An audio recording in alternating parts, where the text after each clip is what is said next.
Hindi sana ako mag-object except that 25 billion ang nawawala sa atin kada araw ng kanilang sarswela na matapos ang 13 araw ay wala pa rin napapakitang either krimen na nagawa si BP Sara o di naman kaya yung pagtaksil sa pagtiwala ng taong bayan.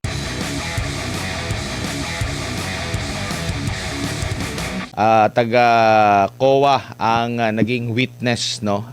Ano ba ang mga mahalagang punto na dapat malaman ng taong bayan sa impeachment trial kay Vice President Sara Duterte na isinalang po nilang witness po, attorney?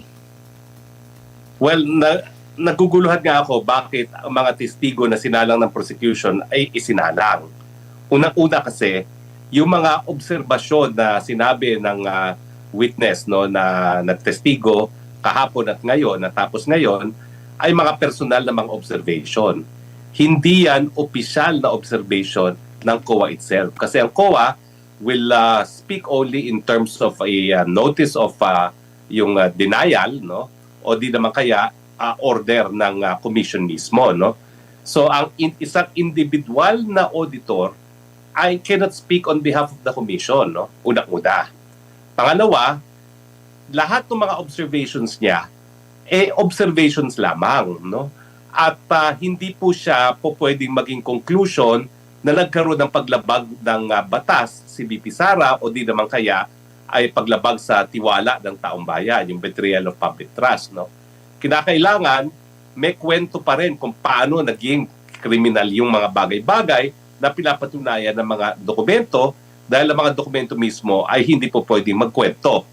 Kaya nga, nagkaroon ng konklusyon itong COA auditor na unang nag-testify ngayong araw nito na wala naman siyang nakita at wala siyang personal na kaalaman na kahit anong pagkakamali o kriminal na bagay na ginawa ni VP Sara at syempre sinabi rin niya na wala rin siya nakita na ni isang sentibo na napunta sa personal na bulsa ni VP Sara, no?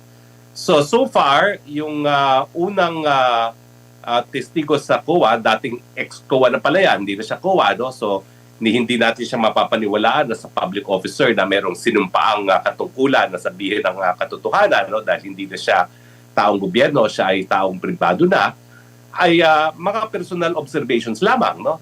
At hindi po pwede maging basihan para nga sa kahit anong legal na conclusion na merong graft or corruption na ginawa si BP Sara or di naman kaya ay betrayal of public trust.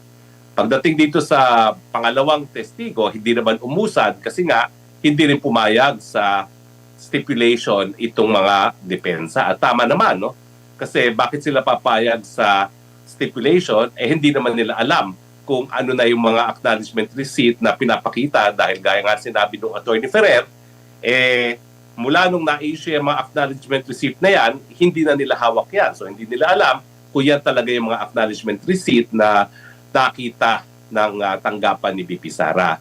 So ngayon talagang magkakaroon ng delay kasi hindi nag-stipulate, kinakailangan isa-isahin pa yan na ikukumpira sa original at kinakailangan i-lay din ng foundation kung sino ang gumawa niyang mga acknowledgement receipts na yan. Kasi hindi lang naman yung comparison with the original. Kinakailangan kilalanin din ng taong gumawa ng acknowledgement receipt yung mga ARs na yan. Otherwise, hindi pa rin siya pwedeng tanggapin dahil hindi siya magiging authenticated documents, no? So by and large, itong 2 araw talagang nakalipas, sa tingin ko, wala pa rin napatunayang either kriminal na gawain sa parte ni BP Sara o di naman kaya kahit ano na magpapatunay na mayroong pagtataksil sa pagtiwala ng taong bayan sa kanya, no? Dahil ang mga dokumento nga, gaya na aking sinabi, hindi naman niya nagkukwento. Kinakailangan meron pa rin tao na magkukwento at itatagni-tagni sa kwento nila yung mga dokumento bilang mga patunay. Opo, clarify ko lang muna, attorney, no, dahil si Attorney Wamil ay nasa COA pa rin pero siya na yung team leader, audit team leader ng COA Pasay City at dati siya sa COA Intelligence and Confidential Funds Audit Office or ICFAO na nakakasaklaw doon sa confidential funds ni Vice President Sara Duterte. Dito tayo sa... I stand corrected. Opo, attorney. I stand corrected. So, taong gobyerno pa rin siya but hindi mag-iiba yung obserbasyon ko na lahat ng mga sinabi niya ay personal observations niya at hindi opisyal na findings ng COA itself. In fact, ang presiding officer, yung sabi niya na parang interpretasyon mo lang ito, attorney, na parang nasita din ata itong taga-COA na ito na si Waminal doon sa joint memorandum circular, tsaka yung sa mga proseso ng mga inilalabas nila, yung mga AOMs ba yun, yung notice of suspension hanggang sa notice of disallowance. Nagkaroon pa nga ng mahabang tanungan at debate doon sa ito na ba ang final executory na ba ito, final na ba ito, attorney? Tama ka dyan, no? Kasi hindi naman pinresinta itong si Wamil as an expert witness. So, hindi siya dapat nagbibigay ng sariling interpretasyon. Ang dapat na naging testimonya niya ay dapat limitado doon sa mga hakbang na ginawa niya, doon sa audit na ginawa niya, full stop. At hindi siya dapat nagkakaroon ng conclusion dahil as an auditor, hindi naman siya talaga authorized to make any conclusion on behalf of the Commission on Audit. So, sa akin, well, kinakailangan ipresenta para mapatunayan na nagkaroon ng audit, pero yung mga konklusyon, kung meron nga bang graft or corruption o kung meron nga bang betrayal of public trust, ay hindi po pwedeng pagbasihan lamang doon sa paper audit na ginawa ng auditor. Kasi ulitin natin, no, ang ginawa naman niya ay paper audit. Wala naman siyang ibang mga factual na mga pangyayari na nalalaman, no? Nakabase lang siya sa mga papel. Opo. Doon po sa claim na parang kumpiyansang-kumpiyansa si Waminal na tanging si Vice President Sara Duterte lang ang merong confidential funds at kalaunan prinisinta rin ng depensa na hindi lang pala si BP Sara ang may confidential fund sa ilalim ng Office of the Vice President, pati rin pala si Binay. Tapos parang napatanong pa si Attorney Waminal, na-liquidate na ba ito? Bakit siya magtatanong? Di ba under din ng kanyang opisina kung na-liquidate ba yung kasi sa mga Office of the Vice President, sila din naman ang nag-claim na wala daw sa lahat sa kanilang monitoring. Attorney, anong basa mo rito? Tama ka dyan. Dagok yan doon sa kredibilidad mismo ni Waminal bilang isang auditor. Kasi nga, nagkaroon siya ng conclusion, tanging si VP lang ang Vice President na nagkaroon ng confidential fund. Tapos pinakita sa kanyang dokumento na mali siya. So, semplang ang kredibilidad dito bilang isang auditor na nagpapakita rin na parang bias siya. Dahil yung mga conclusions niya, pinapanigan na niya ang prosecution at napatunayan naman ng depensa na mali yung kanyang konklusyon. Tsaka, dito ba sa paliwanag ng witness sa pagpresenta ng prosekusyon, pag cross-examine ng depensa, natalakay kasi dito itong Joint Circular number 2015-01. Natumbok ba nila na ang accountable dito direkta kung merong mang mali na nagawa ang vice presidente rin po, attorney? Or parang idinikdik lang talaga nila na kasalanan ito ni BP kasi walang liquidation na tama sa kanilang pondo? Isa pa yan, no? Sa tingin ko, it's asking too much para ang Vice President mismo ang maging makonsidera na disbursing officer and responsible officer sa kada kusing na lumalabas sa kanyang opisina. Tingin ko that is impossible. Kaya nga, ang dami ring staff ng OVP ito. So, kinakailangan talaga kilalanin kung sino yung responsible officer pagdating dito sa mga pag-i-issue ng mga resibo, etc. etc.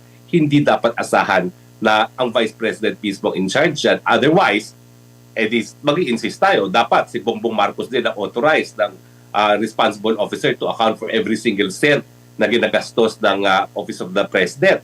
Sa confidential fund, alone pa lang ng Presidente, 5 billion na yan minimum. No? Paano ngayon yan masusubaybayan pa ng Presidente? I think that's asking for too much para maging responsible officer for disbursement and for accounting purposes ang Vice President mismo. Opo. Tsaka during ba sa impeachment trial nitong nakalipas na mga araw, napatunayan din po ba, attorney, na hinipe lang talaga si Mary Grace Piatos? Kasi ilang ulit na itinanong itong kanilang witness, wala namang direktang sinasabing bawal ang paggamit ng mga alias, codename, pseudonym sa subject ng paggastos ng confidential fund po, attorney, na alam naman natin nung nagkaroon pa ng pagdinig, grabe talaga, meron pang padala ng mga chichirya, yung pangalan ng Mary Grace, yung piatos, ang dami nilang drama, pero dito meron bang natumbok na mali ang ginawa, yung paglalagay ng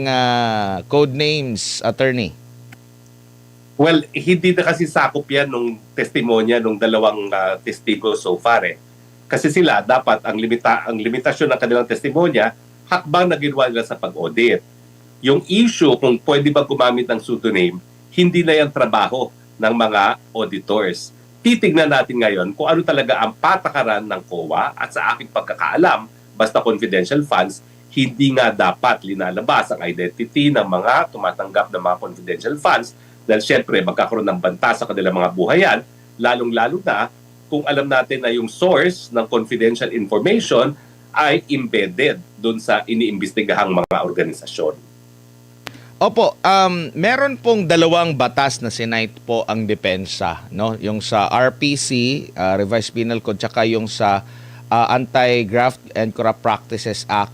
Patungkol po dito sa mga confidentiality, sa mga impormasyon na dapat manatiling confidential po, no? Kasi ang laging napag-uusapan dito po sa nakalipas na trial, lalo na pagpresenta ng prosekusyon, ay ito nga pong COA DBM Joint Circular number 15-01. Alin po ba ang dapat manaig sa mga nag-audit, lalo na sa COA? Doon lang ba sila nakatutok sa joint circular number at hindi isa sa alang-alang itong dalawang batas din na ito na sinight din ng depensa sa kanilang pag-audit po, attorney? Lahat yung mga administrative orders, yan ay nagpapatupad lamang ng mga umiiral na batas ng saligang batas. Hindi po yan po pwedeng manaig sa isang batas at sa ating saligang batas. In fact, ang basehan kung ang isang administrative order ay valid or hindi, kung siya ay binabago yung pulisiya na ginawa ng Kongreso sa pamamagitan ng isang batas. So sa akin, yung pagpapataw ng parusa sa illegal na pag-disclose ng mga confidential information, yan ang pulisiya ng gobyerno na hindi po pwedeng baguhin ng kahit anong administrative order ng Commission on Audit. Merong mga umuugong-ugong na iimbitahan daw ng prosekusyon si Mary Grace Piatos. Anong basa mo rito? Kalokohan lang po yan. At saka yan po talaga ay teatro na lang. Nakita naman natin ang prosekusyon, puro teatro. Pati panunood ng ODC, no? Pati yung, hoy, huwag kang sasagot, no? Talagang, ano na ito, sarswela ang ginagawa nila dito sa impeachment na ito. Hindi sana ako mag-object except that 25 billion ang nawawala sa atin kada araw ng kanilang sarswela na matapos ang 13 araw ay wala pa rin napapakitang either krimen na nagawa si BP Sara o di naman kaya yung pagtaksil sa pagtiwala ng taong bayan. Tsaka may mga kumakalat din na balita na parang kinikwestiyon nila kung ang OVP ba o ang DepEd din ba ay may karapatan na magkaroon ng confidential fund, pati na yung paglalaanan ng pondo na talagang nistipulate doon na ito paglaban sa terorismo, pagprotekta sa mga kabataan laban sa mga recruitment, na parang pinalulutang nila na hindi ito saklaw ng OBP at saka ng Department of Education. Bakit meron silang confidential fund para rito po, attorney? Ano masasabi niyo rito? Well, unang-una, hindi na trabaho yan ng Commission on Audit. Okay? Ang pantao ng budget, Kongreso ang nagsasabatas niyan. At wala namang halaga na ginastos si VP na hindi sang-ayon sa pantao ng budget. Maski ito ay galing sa budget ng Pangulo, ito ay para din doon sa kaparehong purpose, no, na confidential fund. No? Alam naman natin na talaga yung unang confidential fund ni VP Sara, 100% ay nanggaling mismo sa pondo ng Presidente. So, sa tingin ko, yung judgment kung saan po pwede gastusin yan, titignan natin yung batas mismo. Kapag sinasabi ng batas na confidential fund, malawak naman po ang ibig sabihin niya. No? At meron dahilan din kung bakit pinagbabawal ang pagdi-disclose kung paano talaga sino tumanggap niyan dahil kapag confidential funds sa pinag-uusapan, nakatukoy tayo sa national security. At sa akin, yung paggagastos ng pondo para labanan ng CPP-NPA sa mga eskwelahan ay isang legitimate na gastos para sa confidential funds sa DepEd. At huwag natin kakalimutan, hindi lang naman Vice President si VP Sara. Yung pong pag-audit, numbers po ang pinag-uusapan dyan. Acceptable po ba na magbigay ka ng maling computation on an official trial, Senate Impeachment Court, tapos live on national television, pero sasabihin niyo po, tayo po lang, sorry po, Your Honor, tayo po lang po yung figures na kinabanggit. Well, una-una, yung pag-amin niya na merong mali sa sarili niyang audit, nagpapakita na hindi dapat pagkatiwalaan ang kanyang audit na ginawa. So sa akin, beyond doon sa ano ba talaga ang halaga na pinag-uusapan natin, yung pag-amin niya sa pagkakamali, pagkakamali yan na nagpapakita na wag dapat pagkatiwalaan ang testimonya ng auditor na ito. Dahil kung ikaw ay matinong auditor, hindi ka dapat nagkakamali sa mga figura. Yan ang trabaho mo. Full stop. Opo, tsaka yung mga pagtatanong naman naklaro naman na attorney. Nung si Attorney Michael Poe po nagtatanong na yung 11 days, hindi naman pala bawal. Pero pag tiningnan mo yung mga balita at yung angulo po ng kanilang pagtatanong, sinasabi na illegal yung paggastos, yung pag-disburse sa 125 million in just 11 days, Attorney Harry.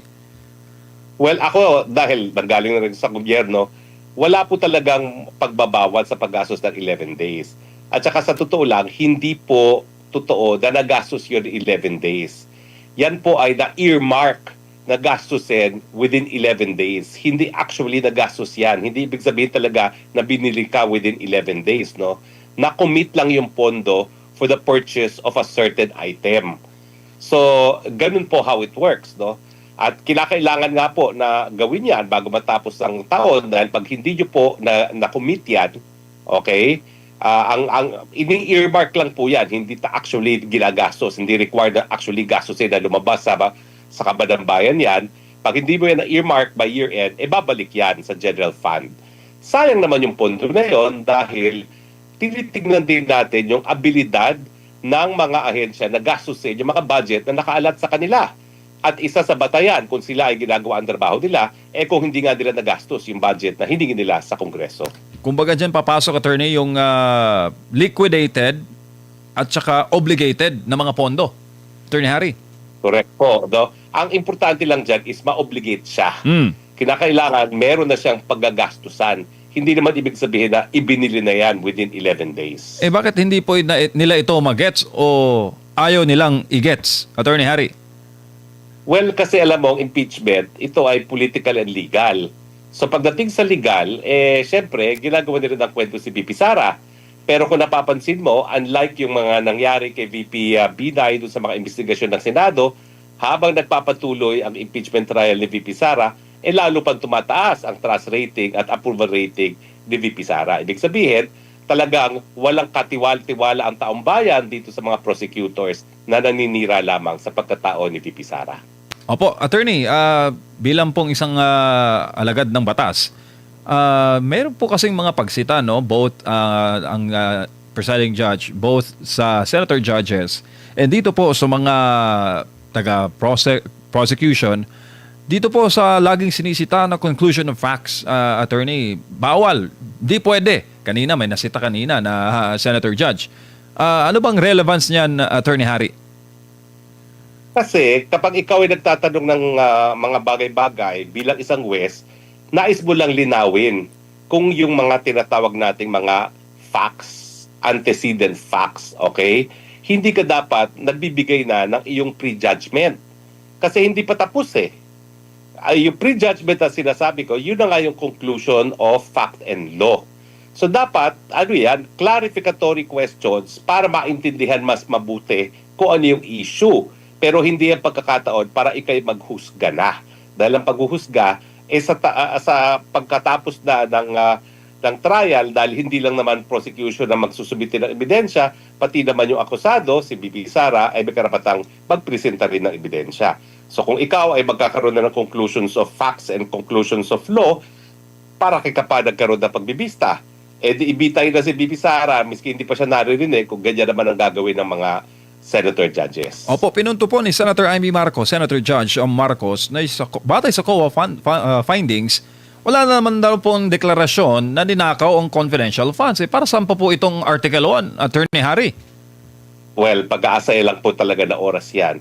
Kung hindi sana 25 million a day, di ako magrereklamo, pero talagang dapat magalit na ang taong bayan dahil itong walang kwentang mga ebidensyang pinapakita nila na lumalabas na wala namang pagkakamaling ginawa si BP Sara ay pagwaldas sa kaban ng bayan na dapat sana napupunta sa mga sitmurang sumasakit dahil nga sa kagutuban. Opo, attorney, yung pag-stipulate naman ng mga dokumento nila, ano pong opinion niyo po ukol doon kung tama lang ba yung ginawa ng depensa na dahil meron silang sariling kopya, parang hindi sila sumasang-ayon sa ibang mga kopya dito. Ang concern naman ng presiding officer, baka mas lalong mantala, matagalan. Attorney. Tama po yung hindi nila pag-stipulate. No? Kasi nga, hindi nila alam kung saan ang galing yung mga dokumento na yon. Bakit naman sila papayag? Now, ang prosecution naman, dapat siguro, kinonsidera nila kung ganyan karami kanilang ebidensya, isa-isa nilang kinakailangan patunayan yung authenticity ng kada dokumento. Kung meron silang 15 boxes of document, dapat in-anticipate na nila kung gano'ng katagal ang kinakailangan para mapag-aralan ng depensa yan para sila mag-stipulate. Alam mo, yung refusal to stipulate comes after examination of the document. Pero ang gusto mong mangyari kanina at kahapon na prosecution ay mag-stipulate miski hindi pa nakikita ng depensa yung mga dokumento na hindi dapat. No? In the first place, sila may control kung ano yung ebidensyang isusubitin nila. Dapat na-anticipate na nila kung 15 boxes yan, baka mamaya tapos na, may end of the world na, hindi pa natatapos ang paglilitis. Opo, tsaka drama bang maituturing na may mga dala pang box, may nakalagay confidential funds, ang laki-laki, attorney? Well, sa tingin ko talaga, sa asta ng prosecutor ngayon, umaasa lang sila na madadala sa drama itong buong proseso nito dahil pag pakikinggan mo, 13 days na, ilang testigo na, wala pa rin napapatunayan kahit ano laban kay BP Sara. At at the rate we're going, sa tingin ko, maski matapos itong prosesong ito, wala pa rin talagang tutumbuking na ebidensya na may maling nagawa si BP Sara para siya matanggal sa posisyon. Opo, siguro bilang panghuli na lang, mensahe niyo po sa ating mga kababayan na attorney sa kanilang pakikinig dito sa mga tatalakayin sa impeachment trial. Paano ba nila himayin ang mga impormasyon na kanila pong maririnig po, attorney? Ay, hindi na ako kinakailangan magbigay ng kahit ng advice sa taong bayan. Yung katunayan na lalong tumataas ang pagtiwala ng taong bayan at ang approval rating ni BP Sara at yung kanyang survey habang nagpapatuloy ang impeachment complaint ay nagpapakita na hindi pinaniniwalaan ng taong bayan itong mga ebidensyang linalatag ng prosekusyon at yung patuloy na pagtiwala kay BP Sara ay nagpapakita na alam nila na sarswela lang itong impeachment na ito at ang pakay nito ay siraan si BP Sara na dahil wala kang ebidensya, hindi naman nagtatagumpay.